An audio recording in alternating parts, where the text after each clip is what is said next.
Gusto lang mag-share kasi baka nananakawan ka na, hindi mo pa alam. The thief comes only to steal, kill, and destroy. So hindi niya lang pala gusto magnakaw. Gusto niya ring pumatay at manira ng buhay. Nanakawin niya yung peace mo, yung joy mo, yung hope mo. Papalitan niya yan ng fear, discouragements, and hopelessness. Papatayin niya yung love, yung compassion. Papalitan niya yan ng hatred and ng bitterness. Papatayin niya rin yung passion mo, especially in serving the Lord.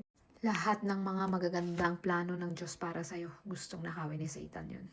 Pero actually, bago niya manakaw lahat ng yun, isang bagay lang ang kailangan niyang kuhanin sa'yo.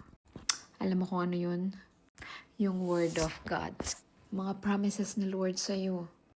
Kaya sobrang nakakalungkot kapag wala kang time sa Word of God.